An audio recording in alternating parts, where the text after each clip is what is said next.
북미 정상회담을 하루 앞둔 오늘 폼페이오 미국 국무장관이 싱가포르에서 기자회견을 열고 완전한 비핵화가 미국이 수용할 수 있는 유일한 결과라며 북한의 검증 가능한 비핵화 이행이 가능하다면 역사를 바꿀 문서에 서명할 것이라고 밝혔습니다. 두 정상의 확대 회담 배석자로 미국에선 폼페이오 국무장관과 볼턴 국가안보보좌관 등이 거론됩니다.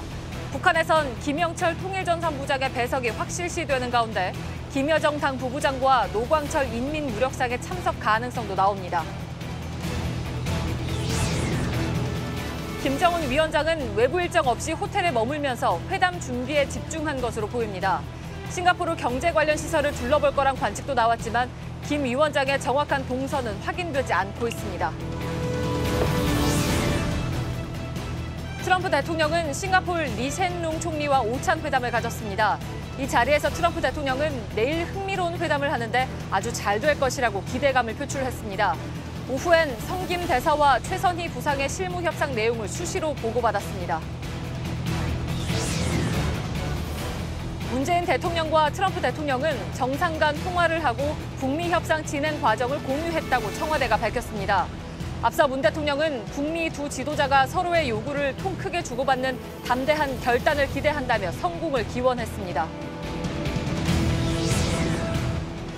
지방선거를 이틀 앞두고 더불어민주당과 자유한국당 지도부 모두 승부처인 경남을 방문했습니다.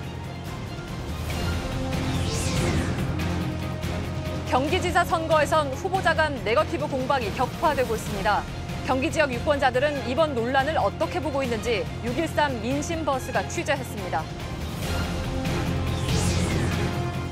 주 52시간 근무제를 앞두고 직장 내 회식은 노동시간에 포함되지 않는다는 정부의 가이드라인이 나왔습니다. 업무 중 잠깐 담배를 피거나 커피를 사러 자리를 비운 시간은 일한 시간으로 계산됩니다. 월드컵 어디서 볼 텐가? 반려견과 함께하는 응원전이 곧 열립니다.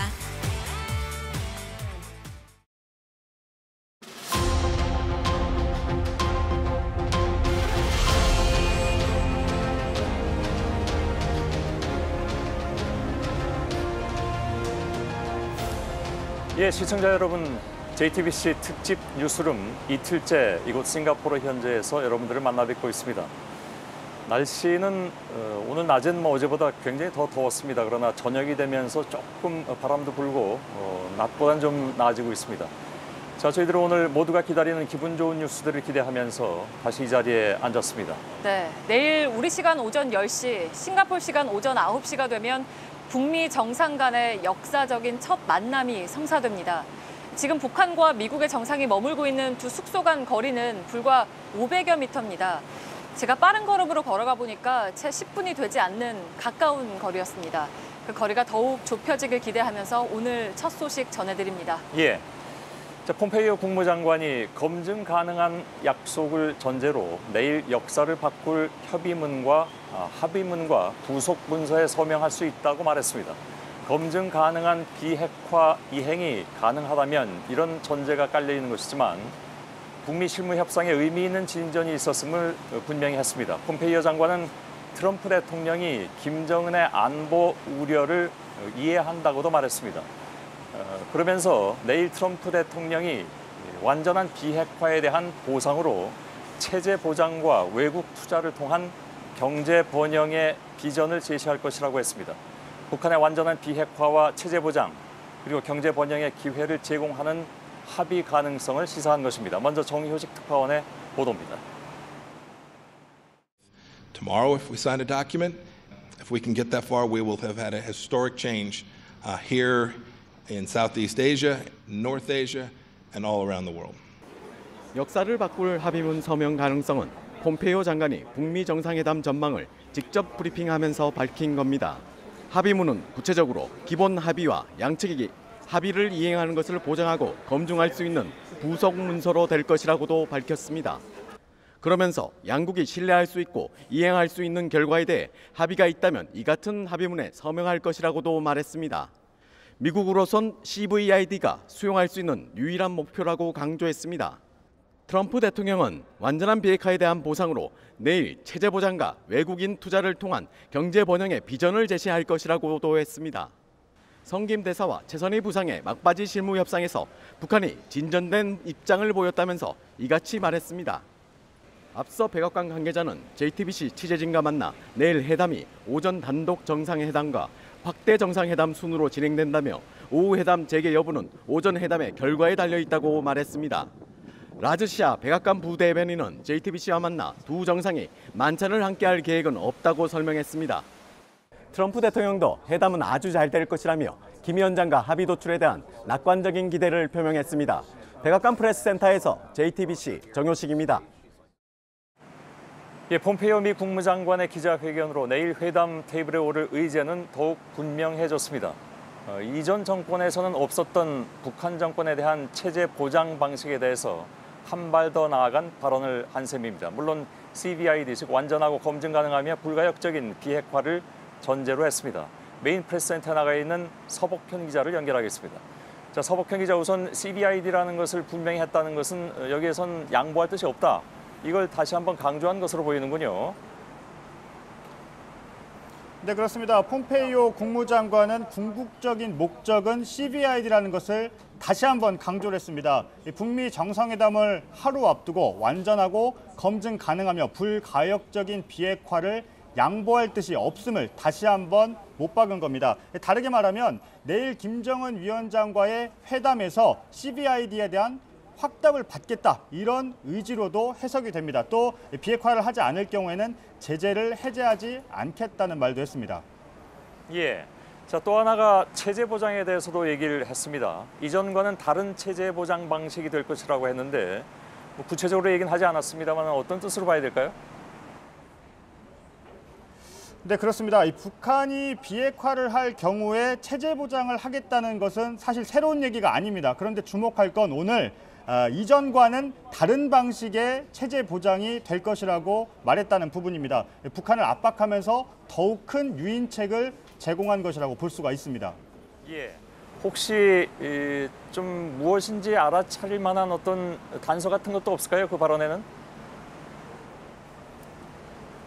오늘 폼페이오 장관은 구체적인 말은 하지 않았습니다. 하지만 과거 발언 등을 토대로 추정해 볼 수 있는 대목들이 있습니다. 우선 폼페이오 장관은 지난달 미국 상원에 북한이 CVID를 할 경우에 미국도 역시 CVIG 완전하고 검증 가능하며 불가역적인 체제 보장을 할 것이라고 말한 바가 있습니다. 그 방법 중에 하나로 이 조약화에서 미국 의회의 비준을 받는 방법을 언급했습니다. 또 한 가지는 미국 언론 악시오스는 미국 정부가 궁극적으로 평양에 미국 대사관을 세우는 일도 고려할 의지를 갖고 있다, 이런 보도를 내놓기도 했습니다. 구체적인 내용은 오늘 폼페이오 장관이 말하진 않았지만 오늘 발표한 분위기를 볼 때 내일은 회담 합의문에 국교 정상화에 대한 어느 정도의 내용이 담길 수도 있다, 이런 해석들이 나오고 있습니다. 예. CVID와 체제 보장이 역시 이제 내일 회담에서 특히 오전에 김정은 위원장과 트럼프 미 대통령의 단독 회담에서 담판이 지어질 가능성도 큰 상황인데 혹시 폼페이오 장관이 회담 결과에 대해서 뭔가 좀 예상하는 그런 얘기를 한 바는 없습니까? 폼페이오 장관은 내일 회담 결과를 기대한다고 말했습니다. 또 이런 말도 했습니다. 두 정상이 얼굴을 맞대고 마주 앉는 것만으로도 양국 국민과 전 세계에 이득을 줄 큰 잠재성이 있다고 말했습니다.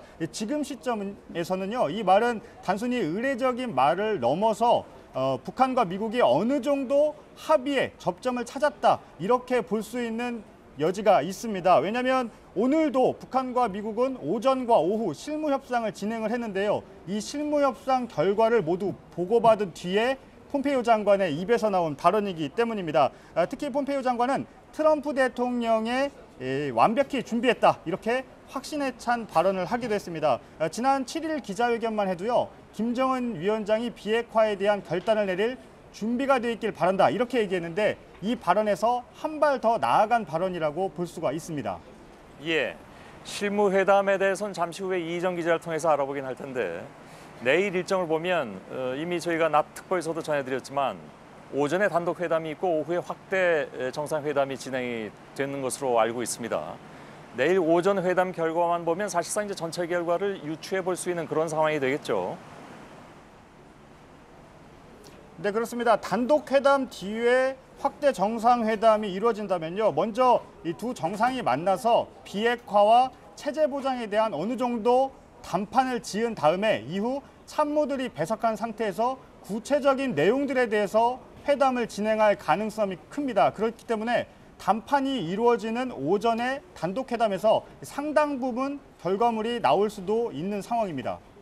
예, 미디어 센터에 나가 있는 서복현 기자였습니다.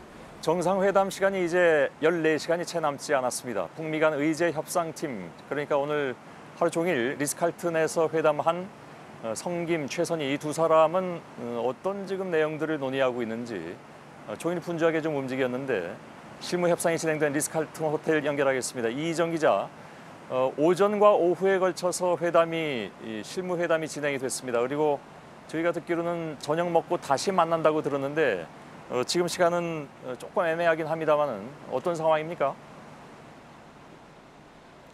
네, 한국 시간으로 오후 3시 반부터 재개된 이 오후 실무 협상은 일단 3시간을 채우지 못하고 일단 종료가 됐습니다. 하지만 다만 이게 완전히 오늘 협상을 끝낸 것인지는 공식적으로 확인이 되지 않고 있습니다. 오후 6시 반쯤 이 최성희 부상이 먼저 나갔고요. 그 이후에 그 뒤를 이어서 이 성김 대사가 각자의 차량을 타고 이동을 했습니다. 따라서 저녁 식사를 마치고 이곳 협상장으로 다시 돌아올 가능성도 여전히 남아 있습니다. 예.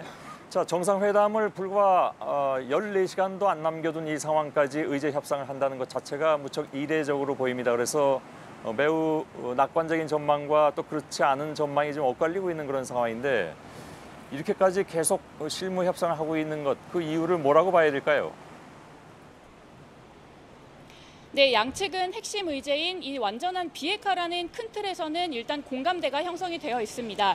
다만 역시 이 구체적인 방법론을 놓고는 이견이 있는 부분이 좀 있는 걸로 보입니다.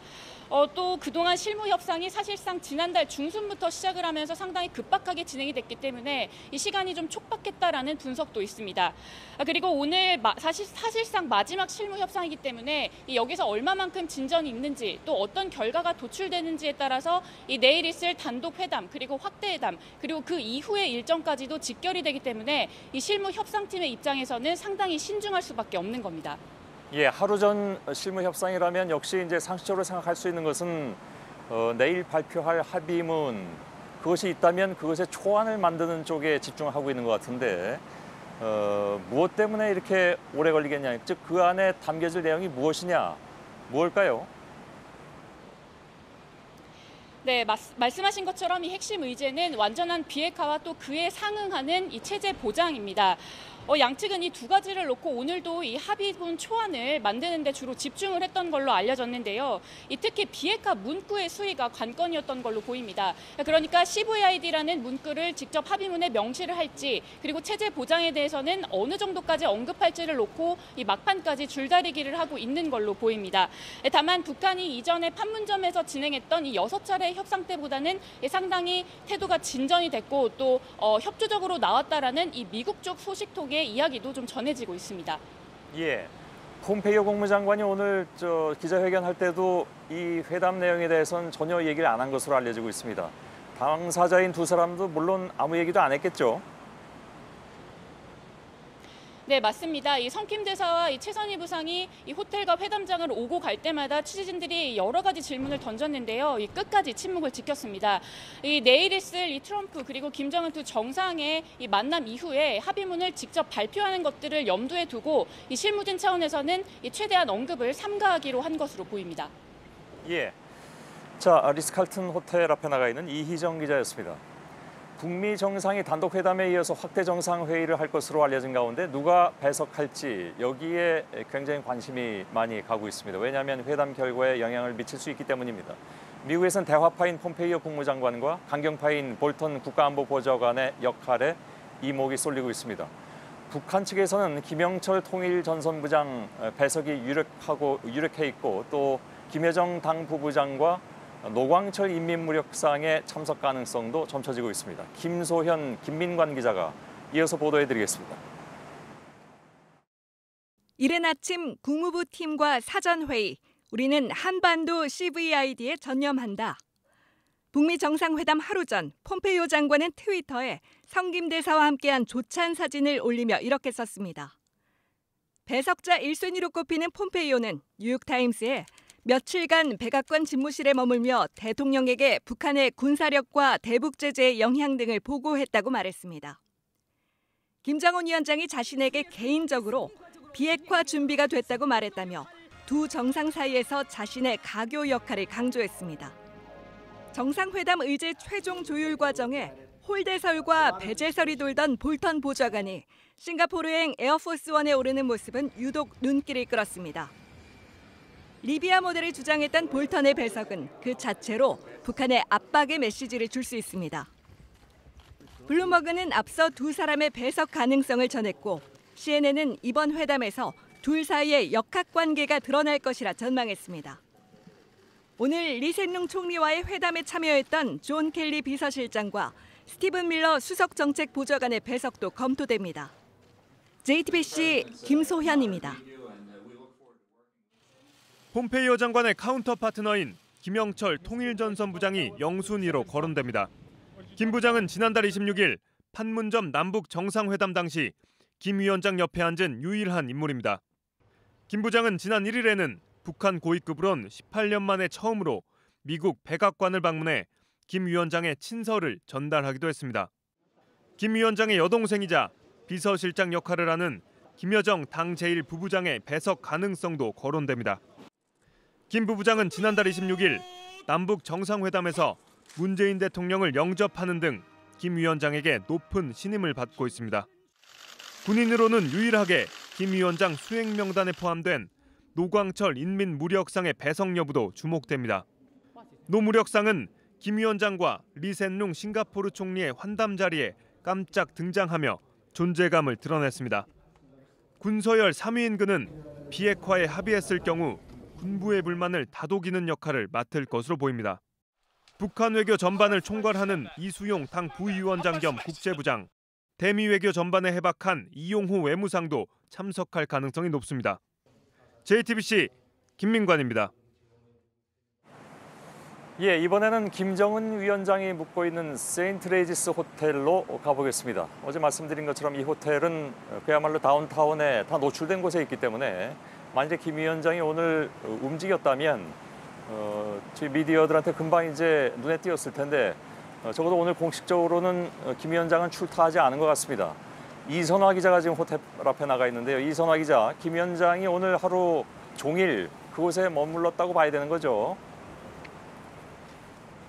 네, 그런 것으로 추정되고 있습니다. 저희 취재진이 오늘 이른 아침부터 호텔 로비와 이 차량이 다니는 바깥 도로에서 대기하고 있었지만 아직까지 김 위원장의 모습은 볼 수가 없었습니다. 그럼에도 추정된다라고 말씀드리는 것은 이 보안상의 이유로 김 위원장이 자신의 동선을 노출하지 않고 호텔 밖을 빠져나갔을 가능성을 완전히 배제할 수는 없기 때문입니다. 예. 오늘 그 일부 언론들이 김 위원장이 싱가포르 현지의 경제 현장을 시찰할 것이다 이런 보도를 하기도 해서 그래서 아마 여기 지키는 기자들이 더욱더 좀 열심히 지켰던 것 같습니다. 그런데 아무튼 대규모 경호 행렬이 지나가는 것은 목격하지 못했다 그런 얘기죠. 네, 김 위원장의 차량을 호위하는 수십 대의 차량 행렬은 보이지 않았습니다. 다만 오늘 오후 3시 10분쯤 이 북한 측 경호원 30-40명이 대형 버스에 올라타고 호텔을 떠나는 모습이 포착되기도 했습니다. 또 현성월 삼지연 관현악단 단장과 이 조영원 노동당 조직지도부 부부장이 북한 관계자들과 함께 미니밴을 타고 호텔을 떠나는 모습도 목격됐습니다. 이 때문에 김 위원장의 외출설이 커졌지만 결국 현 단장 일행은 이 호텔을 나선 지 3시간여 만에 저녁 6시 반쯤 다시 이곳으로 돌아왔습니다. 예, 그렇군요. 행선지를 알리지 않고 다녀왔다. 이건 아마 이제 내일 협상을 실무적으로 좀 점검했을 가능성, 이동 경로라든가 이럴 가능성이 좀 있어 보이는데 의제 협상을 하는 실무팀도 오늘 하루 종일 그것을 들락거리면서 미국 측과 접촉을 한 거죠.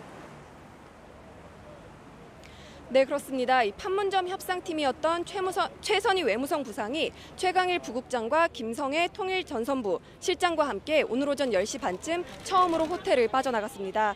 이들 실무협상팀은 오전과 오후 한 차례씩 이곳 호텔을 드나들면서 계속 협상에 임했습니다. 지금은 6시 반쯤 돌아온 뒤에 아직 나가지 않고 있지만 아직 추가 협상 가능성은 여전히 열려 있습니다. 예. 자, 그리고 그 외에도 김 위원장의 수행원들이 있지 않습니까? 물론 김여정 부부장을 포함해서 김영철 통전부장도 마찬가지고 이런 다른 참모들도 많은데 이 사람들의 움직임은 전혀 이렇게 포착이 된 것이 없습니까?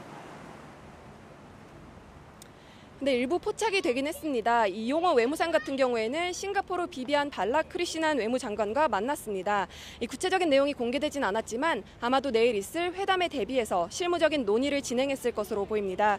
이 밖에 김창선 서기실장 역시 오전에 외출했다가 다시 호텔로 돌아오는 모습이 목격되기도 했는데요. 아마 이 회담 장소인 카펠라 호텔을 최종적으로 점검하고 돌아온 것으로 보입니다. 예. 세인트 레지스 호텔 앞에서 이선화 기자가 전해드렸습니다. 수고했습니다. 자, 이런 가운데 트럼프 미 대통령도 오늘 리센융 총리와의 회담을 마친 뒤로는 숙소인 샹그릴라 호텔로 돌아가서 별도의 외부 일정은 갖지 않았습니다. 내일 정상회담을 앞두고 실무진들과 최종 협의 중인 것으로 보입니다. 취재기자 연결하겠습니다. 정재용 기자가 나가 있습니다. 트럼프 미 대통령이 지금 현재 숙소에 있는 것은 맞죠? 네, 그런 걸로 보입니다. 오늘 리센룽 싱가포르 총리와의 회담 이후에 이 숙소로 돌아왔습니다. 이후에 이곳에서 이 미국 대사관들 격려 행사를 가졌는데요. 오늘 오후에 저도 이곳 샹그릴라 호텔에 있었는데 미국 대사관 직원들 외에도 미 해병대 그리고 국무부 직원들도 격려 행사에 참석한 뒤 나오는 모습을 볼 수 있었습니다. 예. 저쪽 그 세인트 레지스 호텔 쪽에 김정은 위원장 측에는 오늘 여기서 실무회담을 한 그런 팀들이 많이 왔다 갔다 하면서 아마 의논을 한 것으로 아까 이선화 기자 얘기로는 그렇게 들렸는데 혹시 성김대사라든가 하는 사람들은 샹그릴라 호텔에 트럼프 미 대통령을 찾았다든가 하진 않았습니까? 실제 취재진에 의해서 포착이 되진 않았지만요. 미국 측 관계자들에 따르면 오늘 오후에 이 격려 행사 이외에는 회담 준비 시간으로 따로 일정을 빼놨었다고 합니다. 때문에 오늘 오후에는 대부분 실무진들과 논의를 하면서 내일 회담에 대비한 걸로 보입니다. 그리고 오늘 오후에 40분간은 문재인 대통령과 전화 통화를 한 걸로 청와대에서 발표를 했고요. 또 일본 아베 총리와도 전화 통화를 한 걸로 알려졌습니다. 예, 전화통화 내용은 나중에 저희들이 좀 정리해서 전해드리도록 하겠습니다. 그런데 앞서서 이제 싱가포르 총리를 트럼프 미 대통령이 만났을 때 내일 있을 회담에 대해서도 언급한 게 있긴 있죠. 그렇습니다. 이 리센룽 싱가포르 총리와의 회담에서 회담이 매우 흥미롭고 잘 될 것이다 이렇게 기대감을 내비쳤습니다. 그리고 앞서 트위터를 통해서도 싱가포르에 있어서 좋고 흥분된 분위기 이렇게 말을 하기도 했습니다. 아직까지 구체적인 내용은 좀 더 조율이 필요한 걸로 알려졌지만 어쨌든 북미 간의 큰 틀에서는 조율이 좀 된 걸로 보입니다. 예, 앞서 트럼프 미 대통령과 김정은 위원장이 오늘 저녁에 만찬을 할 수 있는 가능성, 어제 이 얘기가 이제 처음 나왔었는데 근데 오늘 저녁에 이런 움직임은 포착된 게 없는 것 같습니다. 그리고 저희들이 듣기로는 조금 전에 백악관의 부대변인이 만찬은 없다 이런 얘기를 한 것으로 알고 있는데 확인을 좀 해주실까요? 네, 그렇습니다. 오늘 만찬 가능성은 낮아 보이고 그리고 앞서 저희가 취재진이 취재를 했듯이 두 정상이 만찬할 계획은 없다고 말했습니다. 따라서 내일 오전 회담 이후에 회담 분위기에 따라서 두 정상 간에 함께하는 일정이 있을 걸로 보입니다. 예, 자 샹그릴라 호텔 앞에서 정재윤 기자가 전해드렸습니다. 두 정상뿐만이 아니라 내일 세기의 담판이 열릴 센토사 섬 내의 카펠라 호텔도 오늘 하루 종일 마지막 준비로 분주했습니다. 한국 시간으로 내일 오전 10시, 여기 시간으로 9시에 전 세계 이목이 집중될 그곳에 김혜미 기자가 다녀왔습니다. 뒤로 보이는 빨간색 지붕, 내일 회담이 열릴 싱가포르 센토사 섬 카펠라 호텔입니다. 세기의 단판까지 이제 불과 12시간 정도밖에 남지 않았습니다. 호텔은 이미 펜스로 둘러싸였습니다. 겹겹이 문을 통과해야 안으로 들어갈 수 있습니다. 마지막 점검을 위해 호텔을 찾은 북한과 미국의 실무자들 표정에도 긴장감이 엿보입니다. 카펠라 호텔과 이어지는 팔라완 해변은 아직 여유로운 모습입니다. 하지만 회담이 열리면 이 해변은 물론 전망대를 잇는 다리까지도 두 정상에게만 허락됩니다. 회담 소식을 빨리 전하기 위해 센토사 섬엔 별도 미디어 센터도 들어섰습니다. 한때 포탄이 장전됐던 포구에는 꽃다발이 꽂혀 있습니다. 내일 두 정상의 만남이 이처럼 평화의 시작을 알릴 수 있을지 이제 준비는 모두 끝났습니다. 싱가포르에서 JTBC 김혜미입니다. 예, JTBC 특집 뉴스룸 내일 북미 정상회담을 앞두고 이곳 싱가포르 중심상업지구에서 진행을 해드리고 있습니다. 보시는 건물들은 모두 이 지역의 그러니까 싱가포르의 상징적인 건물들이라고 할 수가 있고 바로 그 앞에 저희 JTBC 뉴스 스튜디오가 특별히 설치가 되어 있습니다. 자, 어제에 이어서 오늘도 바로 이곳에서 진행을 해드리고 있는데 내일 정상회담은 그러면 어떻게 진행이 될 것인가 세세한 일정이 공개되진 않았지만 그동안의 실무 협상과 협상장 주변 상황 등을 종합을 해보면 어느 정도 예측이 가능합니다. 유선희 기자가 내일 회담의 흐름을 전해드리겠습니다. 두 정상은 각각 샹그릴라와 세인트 레지스 호텔에서 한국 시간으로 내일 오전 9시를 조금 넘겨서 출발할 전망입니다. 제3국에서 열리는 회담이기 때문에 누가 먼저 회담장에 도착해 기다릴지가 관심사인데 현지에선 조심스럽지만 트럼프 대통령 쪽에 무게가 실리고 있습니다. 카펠라 호텔이 2주 전부터 미국 실무팀의 숙소로 쓰이면서 주최 측처럼 된 측면이 있기 때문입니다. 이곳은 카펠라 호텔 내부입니다. 2주 전부터 호텔 전체를 통제했기 때문에 로비에서부터 두 정상이 만나는 것도 가능합니다. 하지만 아무래도 첫 만남은 회담장에서 이루어지고 기념사진 촬영으로 이어질 거란 관측이 우세합니다. 2015년 시진핑 중국 국가주석과 마잉주 대만 총통은 싱가포르 양안회담에서 무려 81초 동안이나 손을 맞잡았는데 악수 정치로 유명한 트럼프 대통령이 어떤 연출을 할지도 관심사입니다. 이례적인 톱다운 방식으로 회담이 성사가 된 만큼 두 정상이 일단 독대에서 회담을 시작할 수 있다는 전망도 외신에서 나왔습니다. 트럼프 대통령이 첫인상은 5초면 결정난다고 말한 것도 같은 맥락입니다. 이후 참모들이 합류해서 서로의 목표인 비핵화와 체제 보장을 놓고 담판을 벌일 수 있습니다. 이 과정이 순조로울 경우엔 생각보다 일찍 합의문 발표와 공동 기자회견이 열릴 수 있습니다. 현지에선 두 정상이 회담 후에 싱가포르의 랜드마크인 마리나베이 샌즈 쪽으로 가서 기념사진을 찍을 거란 주장도 나왔습니다. 하지만 시간과 경호 문제 등을 고려할 때 카펠라 호텔 주변을 벗어나기는 힘들 거란 관측이 많습니다. JTBC 유선입니다. 예, 싱가포르에서는 정상회담 하루 전날 밤까지도 이렇게 긍정적인 해석과 회의론이 엇갈리고 있습니다. 모든 언론이 각각의 주장을 또 분석을 내놓는 그런 상황이어서 어제도 제가 말씀드렸습니다마는 좀 신중하게 봐야 될 부분들이 많이 있음에 틀림이 없는데 물론 이제 결국은 회담이 끝나봐야 알 수 있을 것으로 보이지만 결과를 예상해 볼 만한 몇 가지 내용들을 정치부 안의근 기자와 함께 잠깐 좀 짚어보도록 하겠습니다. 제 옆에 나와 있습니다. 자, 내일이 정상회담인데 전날 밤까지 물론 이제 저녁을 먹고 계속 회담을 할지 안 할지 그건 지금으로선 정확하진 않은데 아까 오후에 알려진 바로는 저녁 먹고 다시 모인다고 했었거든요. 그래서 어찌 보면 밤늦게까지 이 실무회담이 이어질 수도 있는 그런 상황이 됐습니다. 이거를 긍정적인 신호로 봐야 될 것이냐 아니면 비관적인 신호로 봐야 될 것이냐에 대해서 여기서도 계속 얘기들이 엇갈리고 있습니다. 네, 미국 협상단이 전한 최근까지의 회담 내용에 따르면 최근까지의 그 판문점 회담은 상당히 거북이 걸음이었다.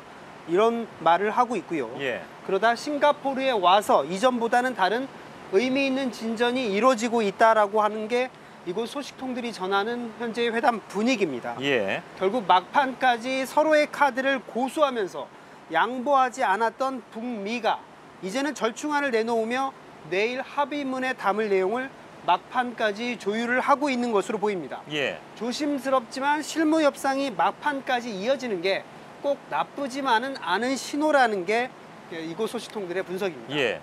역시 핵심은 CBID잖아요. 그게 네. 이제 이 합의문에 담길 것이냐 하는 문제인데 그거 어떻게 봅니까? 네, 427 사실 그것 때문에 지금 여태까지 줄다리기 하고 있을지도 모를 일이고요. 네, 427 판문점 선언에는 완전한 비핵화라는 문구가 담겼습니다. 그러니까 C는 담겼는데 V와 I는 안 담긴 겁니다. 예. 오늘 폼페이오 국무장관의 브리핑 중에 고무적인 내용이 있는데 그동안 미국은 종전선언이 체제보장의 입구, 관계 정상화가 체제보장의 출구라고 언급을 했는데 오늘 폼페이오 장관의 말을 보면 이전과는 다른 체제 안전 보장이라는 표현을 썼습니다. 예. 체제 보장이 좀 더 구체화되고 보다 확실해지는 단계로 가고 있는 건데 비핵화 조치 역시 구체적으로 북한이 카드를 내놓았을 가능성이 커 보인다. 이렇게 좀 볼 수 있을 것 같습니다. 예.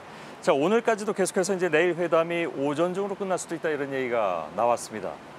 이거는 미국 관리도 뭐 비공식으로 얘기하긴 했으나 아마 북한이 압박 작전을 쓰는 것 같다 이런 얘기를 한 바가 있는데 그렇게 봐야 될까요? 네, 어제도 그런 외신 보도가 나왔는데 참매 1호나 화물기가 먼저 갈 수도 있다. 그런 게 와전이 됐다. 이런 분석들도 지금 나오고 있고요. 예. 아마도 회담 결과가 좋지 못할 때 트럼프 대통령이 1분 만에 회담장을 박차고 나올 수도 있다. 또 북측에서는 내일 오후 2시에 출발할 수도 있다. 이런 외신 보도들이 나오고 있는데 예. 결국은 그런 안 좋은 쪽의 시나리오가 이렇게 노출이 되는 게 아닌가. 일단은 그렇게 추정이 되고요.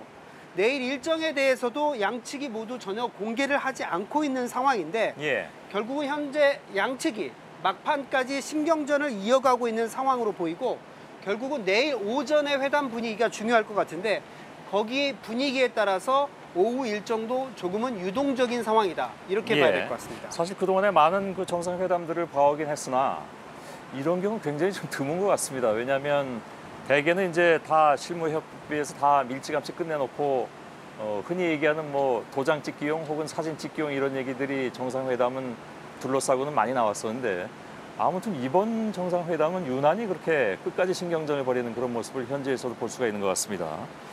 또 하나의 중요한 변수는 역시 이제 2차 북미 정상회담을 열 수 있느냐 하는 문제인데 거기에 대한 얘기들도 나왔죠. 네, 오늘 폼페이오 장관이 이건 완전히 새로운 과정이란 표현을 썼습니다. 지난번에도 트럼프 대통령이 비핵화 프로세스, 비핵화 과정이란 표현을 썼는데 예. 비핵화 과정이 상당 부분 시간이 걸리는 일이라는 데에 대해서는 북미 간에 어느 정도의 공감대가 상당히 커진 상황인데요. 예. 결국 내일 어느 정도 합의가 이루어진다면 이런 신뢰를 바탕으로 2차 북미 정상회담의 가능성은 상당히 지금 높아진 상황이라고 봐야 될 것 같고요. 예. 트럼프 대통령이 김정은 위원장을 워싱턴이나 자신의 그 리조트인 마라라고 리조트로 초대할 수도 있다. 이런 언급도 한 상황이고 또 김정은 위원장이 트럼프 대통령을 얼마든지 평양으로 초대할 수 있는 상황이기 때문에 2차 북미 정상회담까지 합의가 된다 그러면 북미 간 비핵화 과정은 상당히 탄력을 받을 가능성이 크다.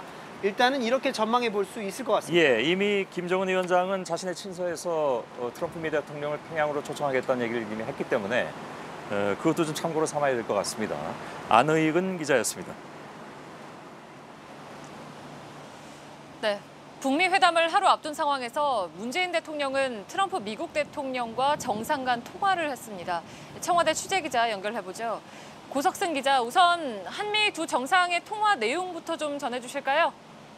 네, 문재인 대통령과 트럼프 미국 대통령은 오늘 오후 4시 반부터 40분가량 정상통화를 했는데요. 트럼프 대통령은 우선 현재까지 북미 사이에 진행돼 왔던 실무 논의 내용을 먼저 설명한 뒤에 회담이 끝난 직후 폼페이오 장관을 한국으로 보내서 회담 결과를 설명하겠다 이렇게 밝혔다고 김의겸 청와대 대변인이 공개를 했습니다. 두 정상은 내일 회담에 대해서도 긍정적인 전망을 공유했다고 청와대 측은 밝혔는데요. 앞서 문재인 대통령은 수석보좌관 회의 모두 발언을 통해서 두 지도자가 서로의 요구를 통 크게 주고받는 담대한 결단을 기대한다면서 회담 성공을 기원하기도 했습니다. 네, 혹시 종전 선언에 대해서도 논의를 했습니까?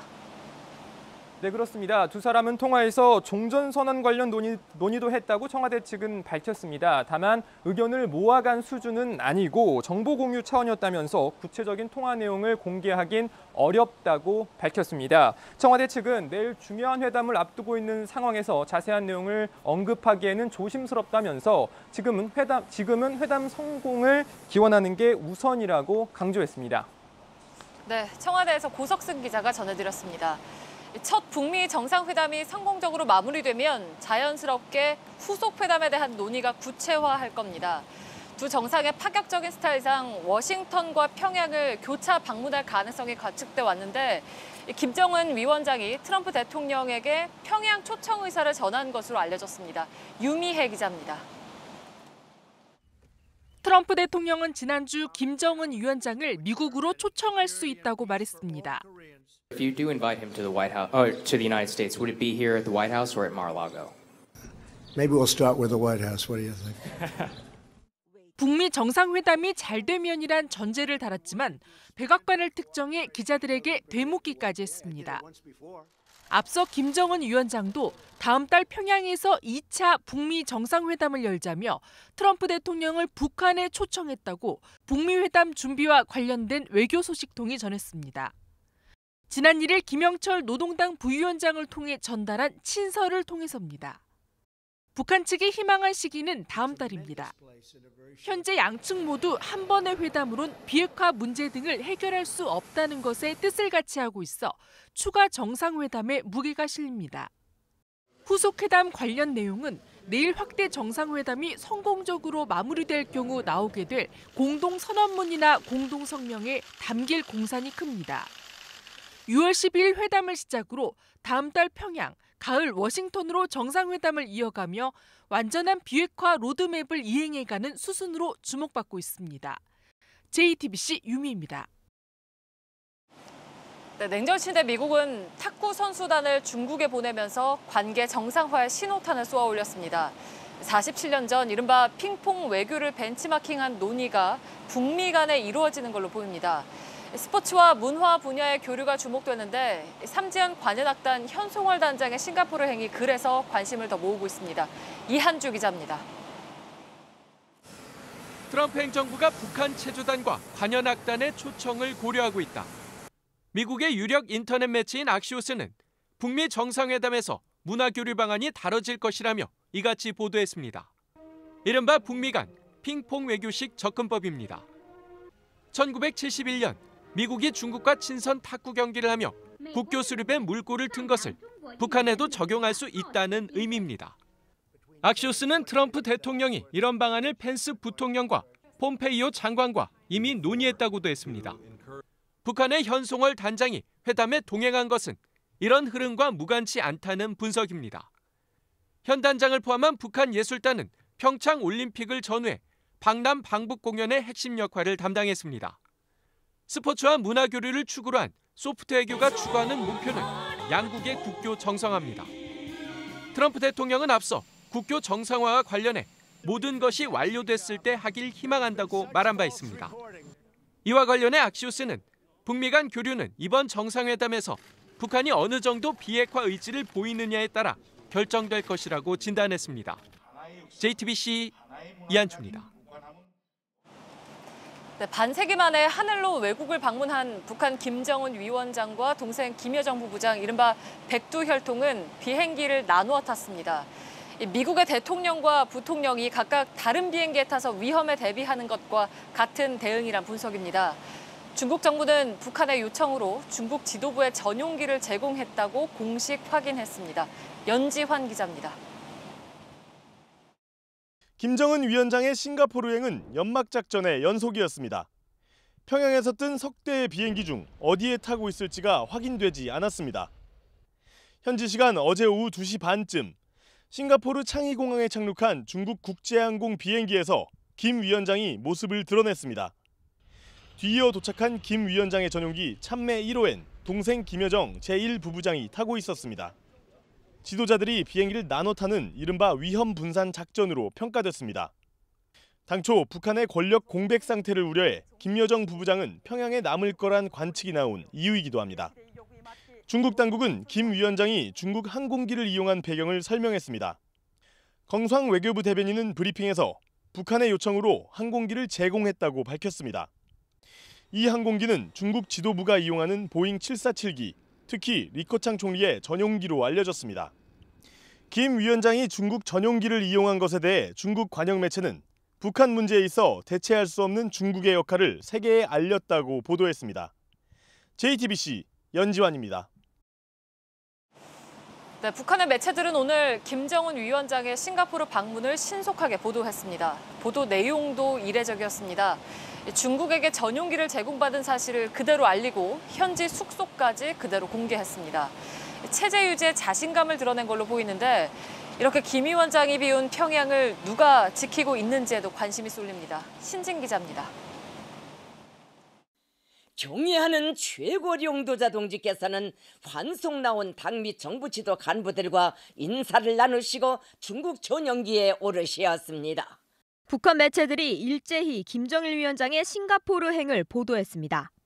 김 위원장이 전용기인 참매 1호가 아닌 중국 비행기를 빌려 탄다는 사실도 숨기지 않았습니다.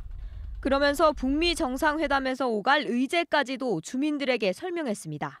달라진 시대적 요구에 맞게 새로운 초미 관계를 수립하고 조선반도의 항구적이며 공고한 평화 체제를 구축하기 위한 문제. 김 위원장의 외부 일정이 끝나기 전에 숙소 위치까지 공개하는 건 북한에선 이례적입니다. 전문가들은 외부에는 회담 성공에 대한 의지를 드러내고 주민들에게는 외교적으로 노력하는 김 위원장의 모습과 함께 체제 안정성을 홍보하려는 의도가 담겼다는 분석을 내놓습니다. 평양의 권력 부재 상황이 와도 체제에는 문제가 없다는 점을 과시하고 있다는 겁니다. 실제로 평양은 사실상 2인자인 최용해 국무위원회 부위원장이 중심이 돼서 지키고 있는 것으로 보이는 가운데 다수의 인물이 삼각, 사각 체제를 이루어 관리 중일 가능성이 큽니다. 구체적으로는 김영남 최고인민회의 상임위원장, 김숙일 총정치국장과 이영길 북한군 총참모장이 행정과 군 업무를 나누어 맡을 가능성이 제기됩니다. JTBC 신진입니다. 네, 김정은 위원장의 이른바 V자 경호를 맡고 있는 974 부대는 이번에 싱가포르에도 함께 온 걸로 확인이 됐죠. 외국 언론도 큰 관심을 보이고 있습니다. 윤정식 기자입니다. CNN은 싱가포르 총리를 만난 후 호텔로 돌아오는 김정은 위원장의 모습을 상세하게 전했습니다. See the men assuming security running alongside it. Yes. That is something that we don't normally see. CNN은 경호원들이 조깅하는 모습을 닮았다며 조깅 가드라고 보도합니다. BBC와 알자지라도 지난 4월 판문점 남북 정상회담 때부터 이들의 경호 모습에 관심을 보였습니다. BBC는 러닝 보디가드라는 표현을 썼습니다. 짧은 머리에 건장한 체격을 한 이들 경호원들은 북한 974 부대 소속 12명입니다. 저격 위험 등을 막기 위해 차가 달리면 속도를 맞춰 대형을 유지하며 함께 달립니다. 김 위원장은 차량을 북한에서 직접 공수해 왔습니다. 차량이 고속일 때는 싱가포르 당국의 교통 통제로, 저속일 시에는 이들이 인간 방패가 돼 경호합니다. 내일 김 위원장의 숙소인 세인트 레지스부터 회담장인 카펠라 호텔로 이동할 때도 이들은 특유의 V자 경호를 펼칠 것으로 보입니다. JTBC 윤정식입니다. 네, 이곳 싱가포르는 통째로 거대한 회담장이 된 상태입니다. 회담을 취재하려는 기자들도 도시 곳곳에 포진하고 있습니다. 취재 열기가 뜨거워지면서 일부 회담 관계자들과 충돌하기도 했습니다. 한민용 기자입니다. 오전 실무회담을 마친 최선희 외무성 부상이 경호원에 둘러싸여 호텔을 빠져나갑니다. 그런데 순간 포토라인이 무너지면서 각국 기자들이 최 부상에 몰려드는 상황이 연출됩니다. 한 말씀만 부탁드립니다. 협상을 마친 최 부상의 표정을 어떻게든 잡기 위해 카메라 장벽이 서는 진풍경도 연출됐습니다.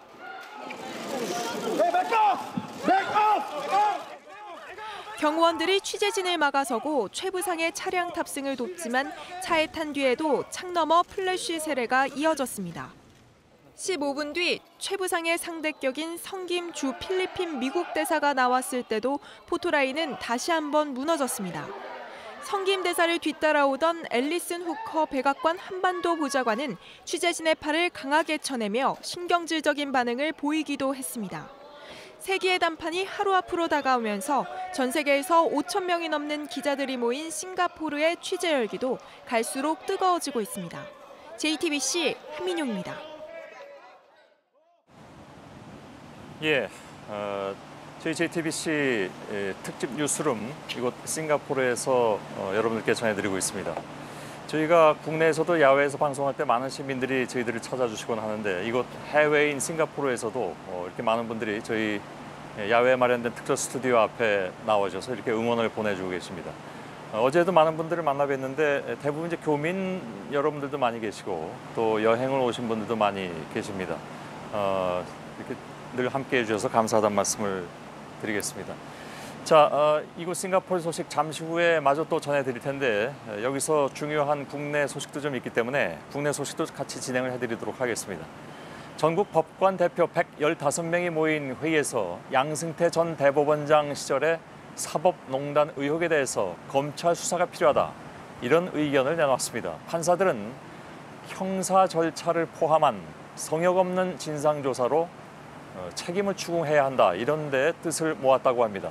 회의가 열린 경기도 고양시 사법연수원에 나가 있는 취재기자를 연결해서 소식 듣겠습니다. 임지수 기자 전해주시죠. 네, 전국 법관 대표회의는 이번 사태에 대해서 형사 절차를 포함한 성역 없는 진상조사를 촉구했습니다. 이 대법원의 사법행정권 남용 사태로 인한 재판 신뢰가 훼손된 점을 심각하게 우려하면서 책임을 통감한다고 밝혔습니다. 그렇기 때문에 국민 불신을 씻기 위해서는 검찰 수사도 배제하지 말아야 한다는 겁니다. 다만 고발 조치처럼 구체적인 내용이 아니라 형사 절차라고 표현이 된 것은 수사 대상을 추리는 과정에서 이견이 컸기 때문인 것으로 전해집니다. 오늘 회의에 참석한 이 판사들은 전국 각급 법원에서 선출된 대표 판사들인데요. 지방법원 배석 판사부터 또 고등법원 부장 판사까지 그 구성원이 다양합니다. 그래서 의안마다 찬반 의견이 쏟아졌고 사법행정권 남용이냐 아니면 부적절한 행사이냐 이런 표현을 두고도 격론을 벌였다고 합니다. 이 사법농단 의혹과 관련해서 이 전국 법관 대표 회의에서도 형사 조치의 필요성이 제기된 만큼 이제 시선은 김명수 대법원장의 조치에 결단에 쏠리고 있습니다. 네, 지금까지 경기도 고양시 사법연수원에서 JTBC 임지수입니다. 예, 북미 회담에 관심이 쏠려 있긴 하지만 또 하나의 중요한 선택, 바로 6.13 지방선거도 어느새 이틀 앞으로 다가왔습니다. 선거 막판에 가장 이목을 끄는 곳 중에 하나가 바로 경기도죠. 더불어민주당 이재명 후보와 또 여배우 김부선 씨와의 관계를 놓고 논란이 계속 불거지면서 후보들 사이에 날선 공방이 오가고 있는데 이 상황을 유권자들은 어떻게 바라보고 있을지 저희들이 마련해서 운행 중인 6.13 민심버스를 타고 들어가 봤습니다. 최수연 기자입니다. 아무 개도 영향이 있다고 저는 생각합니다. 선동질이라고 해야 되나요? 그게 팩트도 없고. 이재명 후보와 김부선 씨 관련 의혹에 대해 후보들 주장만큼이나 민심도 갈렸습니다. 선택과 무관하다는 의견과 표심에 미치진 않고 한국당에서 봤을 때는 아주 그걸 부각을 시키려고 노력을 하는 것뿐이지. 지지 후보를 다시 고민해야겠다는 목소리가 뒤섞였습니다. 이재명 후보는 그 뒤에 안 좋은 얘기들이 자꾸 나오니까 거기에 맞춰서 제 마음이 자꾸 흔들리는 거죠. 공방이 커지기 직전인 지난 6일 발표된 여론조사 결과입니다. 더불어민주당 이재명 후보가 48.6%, 자유한국당 남경필 후보가 19.4%를 기록했습니다. 여론조사 공표 금지 시점인 지난 7일 전으로 네거티브 공방이 더 커졌는데요. 그것이 지지율에 얼마나 영향을 줬는지는 가늠하기 어려운 상황입니다. 마지막 여론조사 이후 김영환 후보가 추가 의혹을 폭로하고 당사자인 김부선 씨와 그 딸까지 이 후보와의 관계를 직접 주장하고 나섰기 때문입니다. 하지만 이 후보 측은 여전히 사실무근이란 입장입니다. 이렇게 막판 돌발 변수가 블랙홀이 된 듯 보이지만 인구 1,300만의 경기도엔 다른 정책 현안들도 가득합니다. 서울로 출근 시간이 꽤 긴 그런 문제점이 있었는데 교통 문제를 좀 해결할 수 있는 후보가 이번에 당선됐으면 좋겠습니다. 실업자 문제도 많고 복지나 이런 게 좀 잘 돼 있으면 좋겠다. 우리 같이 나이 먹은 사람들도 어디가 좀 마음 편하게 일할 수 있는데 그런데 생겼으면 좋겠습니다. 네거티브 공방이 경기지사 선거전을 뒤덮으면서 정작 지역에 대한 정책 논의가 잘 보이지 않는 것에 대해서 저희 민심버스가 만나본 유권자들은 아쉬움을 토로하기도 했습니다. 경기 일산호수공원에서 JTBC 최수연입니다. 6.13 지방선거가 이틀 앞으로 다가오면서 13일 동안의 선거운동도 막바지로 향하고 있습니다. 민주당 추미애 대표는 전통적으로 선거 때마다 고전했던 영남과 서울 강남권을 찾았습니다. 민주당 지도부는 이번 선거에서는 이 지역에서도 해볼 만하다고 주장하고 있습니다. 박병현 기자입니다. 더불어민주당 추미애 대표는 지난 2일에 이어 경남 진주와 사천을 다시 찾았습니다. 이해찬, 김태년 의원 등 당 중진들도 함께 경남에 힘을 실었습니다. 습관처럼 찍어주던 당 버리시고 한번 결심해 주십시오.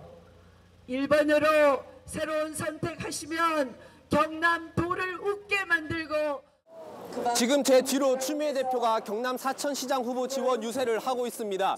공식 선거운동 시작 직후 추 대표는 부산, 경남 등 영남에만 나흘을 할애했습니다. 전체 일정의 3분의 1입니다. 높은 지지율을 바탕으로 전통적인 약세 지역이던 영남까지 공략하겠다는 계산입니다. 민주당은 지난 12일간의 공식 선거운동 기간 당 지도부가 전략 지역 위주로 선거 공략에 나섰습니다. 지난달 31일 민주당은 수도권에서 선거 운동을 시작했지만 첫 주말을 부산과 경남에 힘을 쏟았습니다. 지난주엔 호남 등 상대적으로 우세한 지역을 돌고 주말엔 다시 대구, 경북 공략에 공을 들였습니다. 사천 유세를 마치고 서울로 올라온 추 대표가 곧바로 향한 곳도 서초구와 송파구였습니다. 서울 강남 3구는 지난 지방선거 때 민주당이 자유한국당에 전패한 곳입니다. 민주당은 이 지역에서도 바꾸자는 분위기가 강해 해볼만 하다는 입장입니다. 선거운동 마지막 날인 내일은 부산을 첫 일정으로 울산, 경남 등 영남권에 주력할 예정입니다. JTBC 박병현입니다. 홍준표 자유한국당 대표는 오늘 예정에 없던 경남 창원을 방문했습니다. 서울 서부권 유세에 나선 김성태 원내대표까지 민주당 김경수 경남지사 후보에 대한 공세를 강화했습니다. 그만큼 영남권 공략에 힘을 쏟는 그런 모습입니다. 유한울 기자입니다. 자유한국당 김성태 원내대표는 김문수 서울시장 후보와 함께 서울 서부권 공략에 나섰습니다. 문재인 정부 견제론을 적극적으로 꺼내들었습니다. 모든 것이 기울어진 운동장입니다. 압도적인 성원과 지지로서 문재인 정권을 견제할 수 있도록 도와주십시오, 여러분. 김 원내대표는 드루킹 특검을 언급하면서 김경수 민주당 경남지사 후보에 대한 공격도 이어갔습니다. 경남이 그만큼 중요하다고 보고 있는 겁니다. 홍준표 대표도 예정에 없던 경남 창원을 방문했습니다. 자신의 측근인 조진래 창원시장 후보를 지원하면서 영남권 막판 공략을 노린 것으로 보입니다. 투표해 보면 민심이 다를 겁니다. 부산도 마찬가지예요. 울산도 마찬가지고 17개가 민주당이 나오는지 우리 한번 봅시다. 한국당 지도부는 이렇게 공식 선거운동 기간의 절반이 넘는 7일 동안 영남권을 번갈아 찾으며 당력을 쏟고 있습니다. 한국당이 주장하는 이른바 기울어진 운동장에서 전통적인 보수 강세 지역을 지켜내려는 전략입니다. 한국당은 그 결과 TK와 PK 등 영남권에서 어느 정도 승기를 잡았다고 보고 막판 유세에도 총력을 기울일 계획입니다. JTBC 유한울입니다.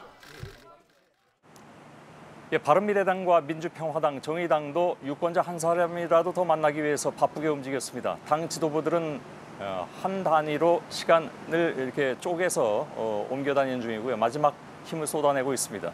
류정화 기자입니다.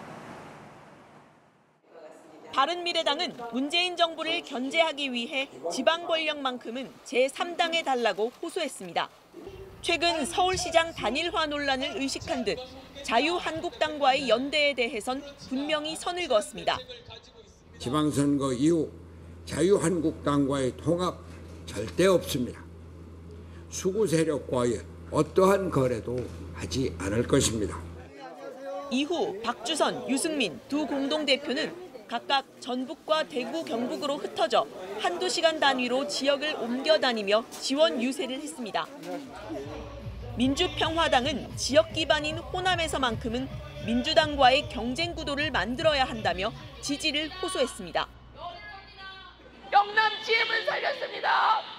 그러나 군산 GM을 죽였습니다. 여러분, 이런 민주당을 심판하셔야 되지 않겠습니까? 정의당 지도부 역시 서울과 충남, 호남 등을 돌며 기초의원 후보들을 지원하는 풀뿌리 유세를 펼쳤습니다. 진짜 제대로 봉사할 수 있는 용산구의회를 만들 수 있는 후보, 서려 후보만큼은 정의당 당대표로서 꼭 당선될 수 있게. 선거 마지막 날인 내일도 세 당의 지도부는 전국 곳곳에서 지지를 호소할 예정입니다. JTBC 유정화입니다. 서울시장 선거에서 단일화까지 모색했던 김문수 후보와 안철수 후보가 사실상 단일화 시도가 깨지자 서로를 향해서 강한 비판을 쏟아내고 있습니다. 오늘은 어차피 문 닫을 당 후보라면 물러나라, 이런 공격까지 등장했습니다. 이서준 기자입니다. 자유한국당 김문수 후보와 바른미래당 안철수 후보가 단일화 논의가 깨진 뒤로 서로를 거칠게 공격하고 있습니다. 안찍박, 김찍박이란 신조어까지 써가며 상대방의 표를 뺏어오려고 다툼을 벌이고 있는 겁니다.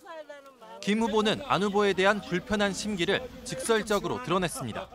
저 찍으면 박원순 낸다 이런 식의 계속 모욕적인 이야기를 하여서는 단일화가 좀 어렵겠죠.